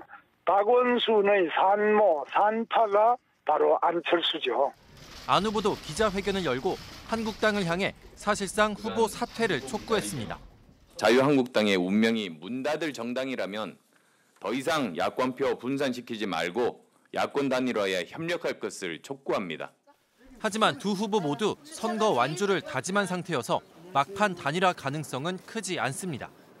게다가 한쪽이 후보직에서 물러나는 방식으로 단일화가 이뤄진다 해도 사전투표가 이미 완료된 상태여서 효과는 떨어질 수밖에 없습니다. 서울시의 사전투표율은 19.1%에 이릅니다. JTBC 이서준입니다. 대전의 한 고등학교 교장이 특정 교육감 후보를 지지하는 단체 메시지를 보내서 선관위가 조사에 나섰습니다. 전남 장성에서는 한 후보 가족이 돈을 주면서 표를 부탁했다는 의혹이 나와서 맞고발로 이어졌습니다. 선거일이 이렇게 임박하면서 후보들 간의 막판 공방이 거세지고 있습니다. 정영재 기자입니다. 대전시 교육감 후보인 설동호 후보가 자신의 페이스북에 올린 여론조사 결과 사진입니다. 어제 오전 67명이 참여한 카카오톡 대화방에서 이 사진이 배포됐습니다. 발신인은 퇴직을 2달 앞둔 대전의 고등학교 교장입니다. 선거법상 공무원이 특정 후보 지지를 표명하는 건 불법입니다. 대전시 선관위는 오늘 이 교장을 불러 조사했는데 다른 대화방에서도 같은 행위를 한 사실이 확인됐습니다. 지난 7일에는 충북 음성군 교장단 명의의 문자 메시지가 돌았습니다. 전교조 출신인 김병우 후보를 비난하고 심의보 후보를 지지하는 내용 때문에 충북 선관위도 조사를 하고 있습니다. 전남 장성은 사전투표율이 가장 높았는데 안에선 군수 후보들끼리 고발전이 치열합니다. 3선에 도전하는 무소속 유두석 후보의 가족이 한 음식점 주인에게 명함과 현금 20만 원을 건넸다는 신고가 선관위에 접수된 겁니다. 더불어민주당 윤시석 후보 측은 유 후보의 가족을 경찰에 고발했고 유 후보 측도 자신을 낙선시키려 허위 사실을 퍼뜨린다며 맞고발했습니다. 지난 8일 경북 청도에선 마을 주민 8명을 사전투표소로 실어나르던 이장이 경찰 조사를 받기도 했습니다. JTBC 정영재입니다. 회식은 업무의 연장이란 말은 앞으로 사라질 것 같습니다. 다음 달 주 52시간 근무제 시행을 앞두고 정부가 가이드라인을 내놨습니다. 부서 회식은 원칙적으로 노동시간에 포함되지 않습니다. 거래처 접대 역시 상사의 지시나 승인을 받아야 일한 시간으로 계산할 수 있습니다. 서준석 기자입니다. 주 52시간 근무제 시행을 앞두고 현장에서 혼선이 커지자 정부가 오늘 가이드라인을 내놨습니다. 핵심 쟁점은 회식, 교육, 접대 등에 쓰이는 시간이 일한 시간에 포함되는지 여부입니다. 고용노동부가 내놓은 잣대는 근로자가 사용자의 지위나 감독 아래 있느냐입니다. 이에 따라 업무 중에 담배 한 대를 피우거나 커피를 사기 위해 잠시 자리를 비웠더라도 노동시간으로 인정받을 수 있습니다. 상사가 부르면 즉각 복귀해야 하기 때문입니다. 하지만 부서회식은 노동시간에 포함되지 않았습니다. 단순한 사기 진작, 친목도모 차원의 회식이라면 근로계약상 노무 제공으로 볼 수 없다는 이유에서입니다. 업무 관련 접대를 했더라도 상사의 지시나 승인이 있어야 노동시간에 포함시킬 수 있습니다. 반면 상사의 지휘나 감독 아래 직장 내 워크숍에 참여했다면 노동시간으로 인정받을 수 있습니다. 회사가 의무적으로 실시하는 교육에 참여한 경우 그 시간도 역시 일한 시간에 포함됩니다. 출장을 갔다가 현지에서 바로 퇴근해 정확한 근무 시간을 알 수 없다면 통상의 근무 시간, 예컨대 하루 8시간 근무한 것으로 간주합니다. 노동부는 출장과 관련해 통상 필요한 시간은 노사가 합의로 정하는 게 바람직하다고 밝혔습니다. JTBC 서준석입니다. 네, 조양호 대한항공 회장의 부인 이명희 씨가 필리핀인 가사도우미를 불법으로 고용한 혐의로 오늘 다시 포토라인에 섰습니다. 큰딸 조연아 씨가 같은 혐의로 출입국 당국에 불려온 지 일주일 만입니다. 곧 두 사람의 사법 처리 여부가 결정될 걸로 보입니다. 박준우 기자입니다. 일주일 전 폭행과 폭언 혐의로 경찰 포토라인에 섰던 이명희 씨가 오늘 다시 기자들 앞에 나타났습니다. 이번엔 필리핀 출신의 가사도우미를 불법 고용한 혐의로 법무부 산하 출입국 외국인청에 출석했습니다. 고개는 숙였지만 혐의는 부인했습니다. 근데 비서실에 직접 지시하셨습니까? 안 했습니다. 이 씨는 필리핀인을 대한항공 연수생으로 가장에 입국시킨 뒤 가사도우미로 고용한 혐의를 받고 있습니다. 이민특수조사대는 조양호 회장 일가가 10여 년 동안 20명 안팎의 필리핀 가사도우미를 불법 고용한 것으로 파악하고 있습니다. 이 씨의 큰딸 조연아 씨도 지난 4일 같은 혐의로 조사를 받았습니다. 조 씨는 자신의 집에 고용해 일을 시킨 건 인정했지만 불법 입국에는 개입하지 않았다고 진술한 것으로 알려졌습니다. 출입국 당국은 이명희 씨 조사를 마치는 대로 두 모녀와 직원들의 사법 처리 여부를 결정할 방침입니다. 이런 가운데 경찰은 조양호 회장이 회사 경비 인력을 평창동 자택에서 근무하게 한 뒤 비용을 계열사에서 내게 한 혐의에 대해서도 조사하고 있습니다. 관련 서류를 확보한 경찰은 계열사 대표 등에 대한 조사를 마무리하는 대로 조 회장을 소환하는 방안도 검토하고 있습니다. JTBC 박준우입니다. 국내 가상통화 거래소가 해킹을 당해 400억 원어치의 가상통화가 순식간에 사라졌습니다. 사고 여파에 주요 가상통화 가격이 일제히 급락하기도 했습니다. 가상통화 광풍은 한풀 꺾였지만 중소거래소들은 여전히 최소한의 안전망도 갖추지 않은 채 투자자들을 끌어들이고 있어서 언제든 사고가 다시 날 수 있다는 우려입니다. 이주찬 기자입니다. 해킹 사고가 난 곳은 국내 7위 규모의 가상통화 거래소인 코인네일입니다. 10일 새벽 1시쯤 해킹 공격이 시작됐는데 불과 40분 만에 거래소가 보유하고 있던 가상통화의 30%가 사라졌습니다. 시가로 환산하면 400억 원가량으로 국내에서 일어난 사고 중 최대 규모입니다. 코인네일 측은 사고가 나자 공지를 내고 거래를 중단한 상태입니다. 유출된 가상통화의 절반 이상을 되찾았다는 게 업체의 주장이지만 이미 상당액이 다른 거래소에서 현금화됐다는 관측도 나옵니다. 경찰은 코인네일의 서버 접속 기록 등을 확보해 분석에 나서는 등 수사에 착수했습니다. 사고 소식이 알려지자 가상통화는 일제히 급락했습니다. 비트코인은 11일 740만 원대 거래되면서 사고 당일 830만 원에 비해 10%가량 떨어졌고 이더리움은 15% 정도 빠졌습니다. 앞서 지난해 말에는 거래소 UBC 해킹을 당해 170억 원어치의 가상통화가 유출되는 사고가 있었습니다. 가상통화 광풍은 한풀 꺾였지만 국내에는 여전히 35개가량의 거래소가 영업 중입니다. 이 중 제대로 된 보안 체계를 갖춘 곳은 많지 않아 언제든 사고가 재발할 수 있다는 우려가 나옵니다. JTBC 이주찬입니다. 뉴욕에서도 포틀랜드에서도 우리의 식탁에서도 콩으로 만든 요리가 대세가 된 건 다 이유가 있지.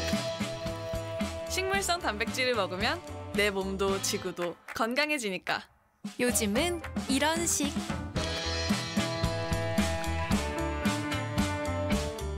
나를 위해 지구를 위해 바른 먹거리 풀무원. 예, 다시 싱가포르입니다. 이곳 싱가포르의 중심 상업지구 저희들 특별 스튜디오가 설치된 곳 바로 뒤에는 이 싱가포르의 상징이라고 할 수 있는 마리나 베이 샌즈 호텔이 보이고 있고요.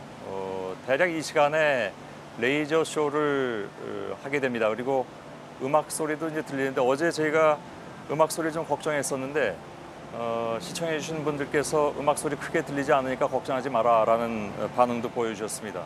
저한테는 지금 소리가 좀 크게 들리는 편이어서 여러분들 어떨지 모르겠는데 아마 어제 정도 수준이라면 시청하시는 데는 큰 문제가 없지 않을까라고 생각을 합니다. 자, 특집 JTBC 뉴스룸 이곳 싱가포르에서 이틀째 진행을 해드리고 있습니다.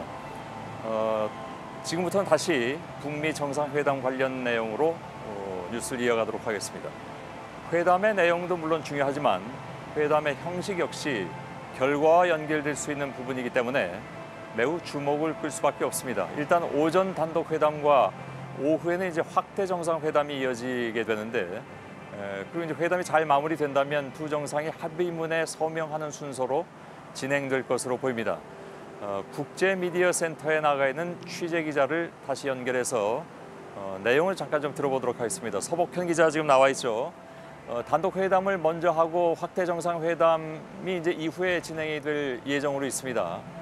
이 방식은 결국 두 정상의 담판에 회담의 결과를 맡긴다 이렇게 보이는 것이고 또 한 가지 저희가 좀 주목할 것은 어제 지속적으로 나왔던 북한 쪽의 입장이 오후 2시면 김정은 위원장은 평양으로 떠난다였습니다.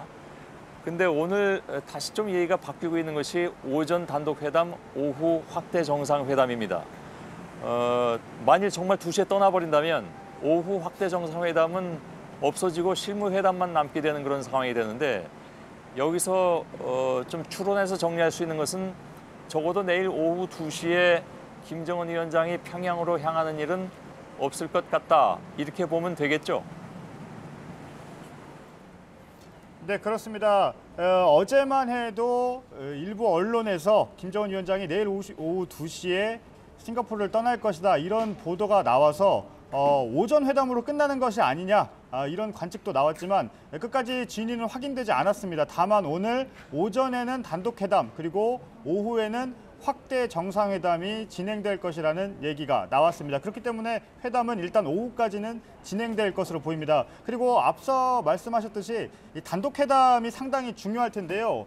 앞서 전해드리지 못한 폼페이오 장관의 발언을 추가로 좀 전해드리면 이번 회담의 배경은 이전과는 완전하게 다른 것이다. 내일 두 정상이 그 뼈대를 만들 것이라고 했습니다. 특히 두 정상만이 이런 규모의 결정을 할 수 있다고 얘기했습니다. 그러니까 두 정상이 비핵화, 체제 보장에 대한 진정성을 확인하고 큰 틀의 담판을 할 것이다. 이런 의미입니다. 이후 참모들이 배석하는 확대 정상회담에서는 이 담판의 세부적인 내용, 향후 일정 등을 논의할 것으로 보입니다. 예. 자, 그러면 가능하면 좀 합리적으로 생각을 좀 해보죠. 추론을 해본다면 일단 오후 2시에 김정은 위원장이 평양으로 가는 일은 없을 것이다. 다만 오전에 트럼프 미 대통령도 이렇게 장담을 했듯이 서로 보면 금방 결과를 알 수 있다고까지 얘기를 하고 있는데 오전에 회담이 정말 잘 끝나면 오후에 확대 정상회담을 통해서 분위기가 좋게 흘러갈 수도 있고 그렇지 않고 오전에 그야말로 양쪽이 담판을 했는데 내용이 별로 좋지 않게 나와버렸다. 그러면 말 그대로 김정은 위원장은 오후 2시에 평양으로 떠나버릴 수도 물론 있는 거겠죠. 근데 지금 여태까지 이렇게 10차례가 넘게 판문점과 또 이곳에서 연이어서 실무회담을 하고 결국 내일 이제 양 정상이 마주 앉게 되는데 과연 오전에 이건 정말 안 되겠다 해가지고 말 그대로 트럼프 미 대통령이 장담했던 대로 자기는 안 되면 1분 만에 일어나겠다. 이거는 사실 좀 상식 바깥의 일인 것 같아서 그렇다면 내일 종일 회담이 이어지는 것으로 합리적으로는 추론할 수 있습니다. 거기까지만 좀 얘기를 해놓도록 하고요. 오전에 단독 회담이 언제까지 이어지느냐 하는 것도 사실 관건일 수 있습니다. 그러니까 이건 아직 시간까지 공개되진 않지 않았습니까? 9시에 시작해서 언제 끝난다는 얘기가? 네, 그렇습니다. 단독회담을 얼마나 진행할지는 아직 그 시간이 발표되지는 않았습니다. 그러니까 길어질 수도 반대로 짧게 끝날 수도 있는 겁니다. 지금 상황으로 볼 때는 단독 회담이 길게 이어질수록 순조로운 회담이 될 가능성이 큽니다. 트럼프 대통령은 싱가포르행 비행기를 타기 전에 김정은 위원장의 비핵화 진정성에 대해서는 1분이면 알 수 있다. 진지하지 않다면 대화를 이어나가지 않을 것이라고 말하기도 했습니다. 이런 걸 볼 때 단독 회담이 길어진다면 두 정상이 보다 깊은 대화를 나누고 있다. 이렇게 볼 수도 있습니다. 예, 지금 서복현 기자와 함께 북미 정상회담의 형식이 내용을 어떻게 규정할 것이냐를 놓고 얘기를 하고 있습니다. 그만큼 중요한 것이니까요. 폼페이오 미 장관이 뭐라고 얘기했냐면 오늘 오후에 내일 두 정상이 합의문에 서명한다면 이런 말을 했습니다. 그러니까 합의가 잘 된다면 서명이 들어간 합의문이 나올 수 있다는 것이고 그렇다면 이건 뭐 매우 좀 뭐랄까요 때로 의미 있는 장면으로 평가할 수도 있는데 만일 이루어진다면 두 정상이 공동 발표를 할지 이것도 관심입니다. 어떻게 보아야 될까요? 일단 합의문이 나온다면 두 정상이 공동 발표를 할지는 아직 구체적으로 나온 내용이 없습니다. 다만 그것은 합의의 결과와 연결되는 부분입니다. 만약 양측이 만족할 만한 합의문이 나왔다면 공동 발표를 할 가능성이 큽니다. 그렇기 때문에 그 일정은 내일 회담 진행 상황을 좀 더 지켜봐야 하는 상황입니다. 예. 자, 그리고 이 얘기를 좀 어제 이전 상황으로 잠깐만 좀 돌려볼 필요가 있습니다.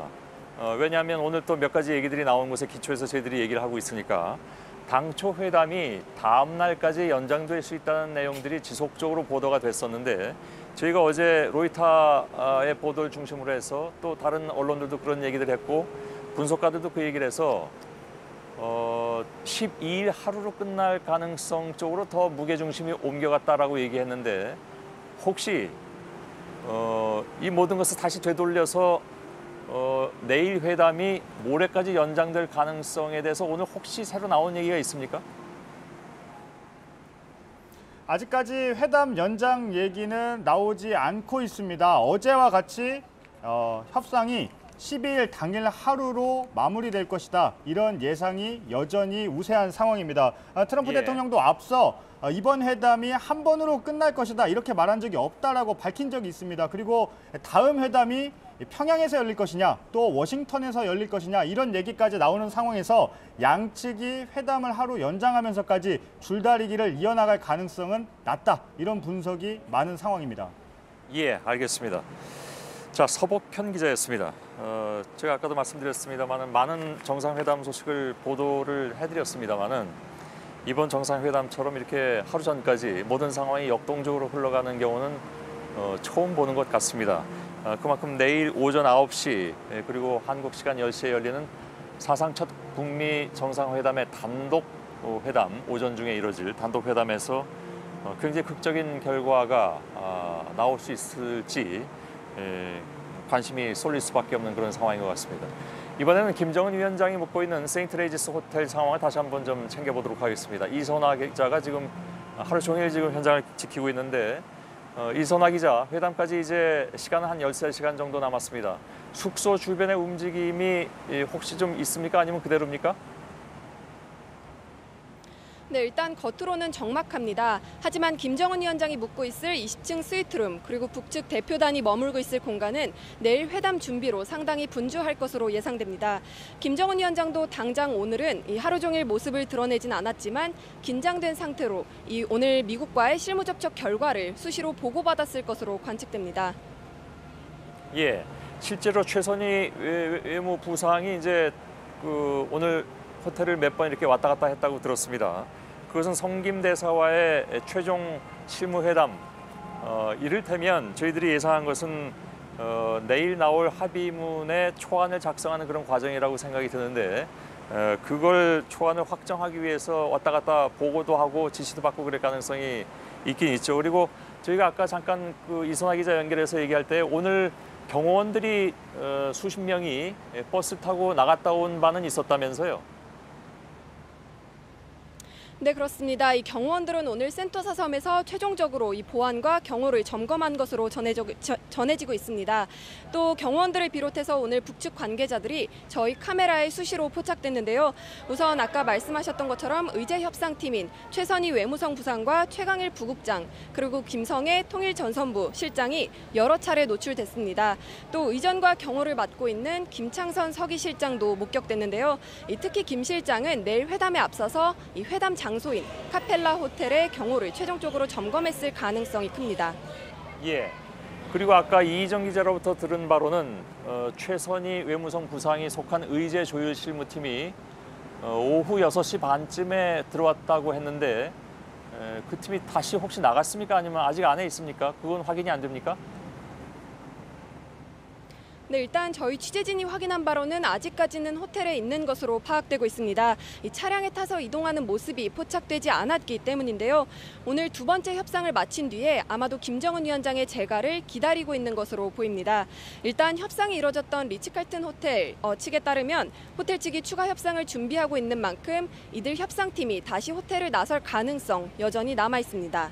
예. 그렇습니다. 리츠칼튼 호텔에서 이제 양쪽 실무진이 만나서 최종 조율을 했다 이렇게 봐야 되는데 지금 여기 시간이 벌써 8시를 넘고 있기 때문에 오늘 두 차례에 걸쳐서 양쪽 실무진이 만났었고 리츠칼튼 호텔에서 그리고 저녁을 먹고 다시 한다는 얘기가 나온 다음에 그 이후에는 사실 확인된 바가 없고 이선화 기자의 얘기에 따르면 최선희 부상 등 실무팀이 아직까지도 김정은 위원장이 머물고 있는 이 세인트레이지스 호텔 안에 있다는 얘기가 되기 때문에 글쎄요. 오늘 3차, 그러니까 세 번째 실무회담이 있을지 없을지는 지금으로서는 잘 모르겠으나 뉴스 시간 끝날 때까지 계속 좀 지켜보면서 또 그 이후에도 지켜보면서 움직임을 좀 봐야 될 것 같습니다.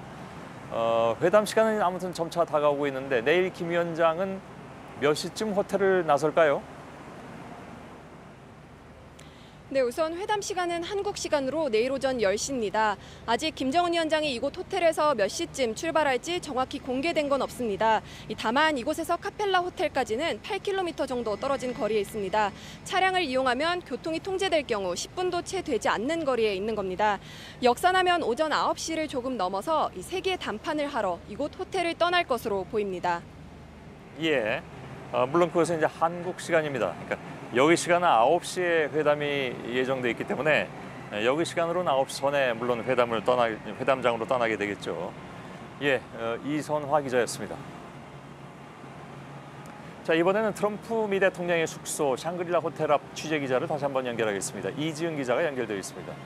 자, 이지은 기자, 지금 트럼프 미 대통령은 내일 회담 전략을 마지막으로 다듬고 있겠군요.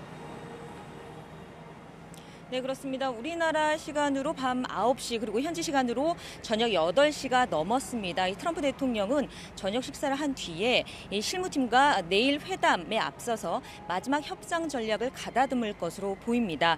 그리고 아직 소식이 들려오고 있지는 않지만 성김 대사와 그리고 최선희 부상이 오늘 하루 종일 회의를 했고 또 저녁 식사 이후에 재개할 가능성이 있는 만큼 이 상황에 트럼프 대통령이 촉각을 곤두세울 것으로 보입니다. 그리고 또 이 실시간으로 이 관련 보고를 받을 것으로 알려졌습니다.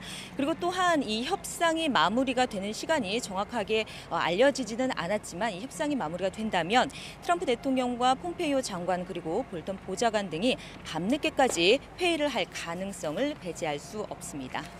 예. 자, 내일 회담장으로 향할 트럼프 미 대통령의 일정, 동선 이거 공개가 됐습니까? 네, 우리나라 시간으로 오전 10시죠. 그 이전에 9시부터 샹그릴라 호텔 입구는 경호 태세가 상당히 세질 것으로 보입니다. 그리고 센토사 섬으로 출발하는 일정으로 상당히 분주할 것으로 보이고요. 그리고 회담과 관련해서는 일단은 오전에 2시간가량 단독 회담을 할 것이라는 관측이 나오고 있는 상태입니다. 그리고 참모진까지 배석하는 확대 회담의 여부는 아직 정확하게 확인되지는 않았지만 그 가능성을 엿볼 수 있는 게 있었습니다. 이 폼페이오 장관이 2시간 전쯤에 브리핑을 했는데요. 이 북한과의 대화가 상당히 빠르게 많이 진전되고 있다 이렇게 말했습니다. 이걸로 보아 이 내일 회담이 상당히 속도감 있게 진행될 수도 있음을 엿볼 수 있는 겁니다. 예, 회담이 순조롭게 진행된다면 북미 간의 정상 만찬이라든가 이런 세레머니도 있을 법은 한데 오늘 나온 백악관 부대변인의 얘기로는 만찬은 없다 이렇게 얘기하고 있습니다. 이건 뭐 확실한 얘기죠? 네, 라제샤 백악관 부대변인은 저희 취재진과 만나서 두 정상의 만찬은 계획하고 있지 않다 이렇게 말했습니다. 이 비핵화라는 이 진지한 회담장에서 협상장에서 좀 그 이례적인 이벤트는 최소화하려고 하는 뜻으로 분석이 됩니다. 그리고 완전하고 빠른 비핵화의 일괄 타결이 아직 되지 않은 상황에서 너무 서두르는 게 아니냐 이런 내부 판단이 적용됐을 가능성도 있습니다. 예. 자, 트럼프 미 대통령의 싱가포르 출국 일정은 나왔다면서요? 네, 현재까지 백악관이 공개한 일정에 따르면 트럼프 대통령은 13일 오전 11시 현지 우리나라 시간으로 12시 정오에 싱가포르를 출국할 것으로 예정돼 있습니다. 하지만 백악관 관계자는 이 역시 내일 회담과 관련해서 어떤 결과가 나오느냐에 따라 달라질 수 있다 이렇게 여지를 열어놓은 상태입니다. 예, 샹그릴라 호텔에 나가 있는 이지은 기자였습니다. 내일 마주 앉을 북미 정상회담의 화두는 여러 차례 말씀드렸습니다만 북한 비핵화입니다. 오늘 오전까지 이어진 실무 접촉을 통해서 상당히 의견 접근을 이룬 것으로 보이긴 하는데 내일 합의가 어떤 모습으로 나올지는 여전히 지금 불투명한 상황이죠. 임진택 기자입니다. The United States has been clear time and time again. The complete, verifiable, and irreversible denuclearization of the Korean Peninsula is the only outcome that we will find acceptable. 폼페이오 장관은 오늘도 트위터를 통해 CVID, 즉 완전하고 검증 가능하며 되돌릴 수 없는 비핵화 원칙을 강조했습니다. 내일 정상회담장에서도 견지될 미국식 비핵화의 정의입니다. 반면 북한의 비핵화 방식은 긴 수식어가 붙지 않는 완전한 비핵화입니다. 북과 남은 완전한 비핵화를 통해 핵 없는 조선 반도를 실현한다는 공동의 목표를 확인하였다. 결국 양측 사이엔 검증이 가능해야 한다는 부분과 되돌릴 수 없어야 한다는 부분이 협상의 영역으로 남아있는 겁니다. 비핵화의 대상에 대한 인식에도 차이가 있습니다. 미국은 핵탄두와 핵물질, 대륙간 탄도미사일뿐만 아니라 생화학 무기의 폐기까지 언급해왔습니다. 북한이 이 중 어느 정도까지를 수용할지는 아직 불투명합니다. 다만 내일 정상회담에서 이 부분에 대한 합의가 잘 이루어진다면 미국도 북한이 원하는 걸 내놓을 수 있을 걸로 보입니다. 종전선언과 평화협정을 통한 체제 보장, 그리고 각종 제재 해소에 이은 경제 지원 등입니다. 이런 가운데 비핵화의 시간을 놓고도 미국은 2020년 전 비핵화를 완료하는 구체적인 로드맵을 내심 기대하지만 이 문제는 다음 회담의 과제로 넘겨질 것이란 전망이 나옵니다. JTBC 임진택입니다. 예, 사상 첫 북미 정상회담에 이제 이른바 초읽기에 들어가 있는 그런 상황입니다. 양측이 모두 만족할 만한 결과를 도출할 수 있을 것인지 각자 지금 복잡한 속내를 지금까지도 유지하고 있고 따라서 내일 회담이 어떤 식으로 끝나게 될 것인지 아무도 모르는 그런 상황이 되어 있습니다. 한동대 김준영 교수와 함께 오늘 있었던 일을 중심으로 해서 간단하게 좀 정리를 하고 마치도록 하겠습니다. 어서 오십시오. 네, 안녕하십니까. 예상한 것보다 두 정상의 입국은 앞당겨졌고 그만큼 네, 회담에 굉장히 좀 신경을 쓰고 있다는 것은 알겠는데 글쎄요, 이게 뭐 오늘 하루 종일 완전히 보안 속에서 움직였기 때문에 뭘 했는지 또 실무회담팀은 과연 두 차례 만났고 지금 세 번째 만남을 앞두고 있는지 아닌지도 모르는 상황이고 어떻게 예상을 하십니까? 밤에 또 만날까요? 밤에요? 예. 뭐 더 이상 안 만날 것 같아요. 더 이상 만날 것 같지는 않은데요. 예. 지금은 이런 것 같습니다. 그러니까 큰 틀에서 합의를 하고 난 뒤고 계속 타진하는 방향이고 지금 계속 미국 쪽에서 나오는 얘기가 미국은 해줄 테니까 북한의 결단을 요구하는 측면이거든요. 그러니까 지금은 계속 어떤 부분을 던지고 마지막에 김정은 위원장이 이것을 결정하는 것을 기다리는 형국같이 보여집니다. 그러니까 중간에 합의한 적어도 비핵화에 대한 그리고 체제 보장에 대한 큰 틀에서는 합의를 한 뒤에 마지막 뭔가 북한이 던져줄 거에 대한 계속적인 요구 그거를 고심하는 상황. 그러나 지금보다는 내일까지 기다리는 그런 상황인 것 같습니다. 예. 북미 간의 비핵화 관련 굵은 의제는 거의 다 조율됐다라는 것이 지난번에 김준영 교수가 저한테 한 말씀이어서 네, 맞습니다. 그렇다면 오늘 오전 오후로 이어가면서 계속 그 접촉을 한 실무 협상팀은 그럼 뭘 얘기했을까? 근데 이제 실무 협상은 원래 권한이 없고요. 지금 실무하는 협상의 수준에서는 뭔가 딜을 할 수 없는 상황이니까 저는 딱 한 가지라고 생각합니다. 아까 말씀드린 것처럼 계속 지금 미국이 요구하는 상황이고 북한이 내일까지 그것을 들어줄 수 있느냐 안 들어준다면 요선에서 합의를 하고 그걸 포장하는 방향으로 가는 것이고 아니라더라도 내일에 적어도 그 김정은 위원장이 대결단을 할 수 있는 여지를 계속 두는 것 같습니다. 예. 그러면 정말 내일 오전에 있을 단독 회담에서 모든 게 정해질 수 있을까요?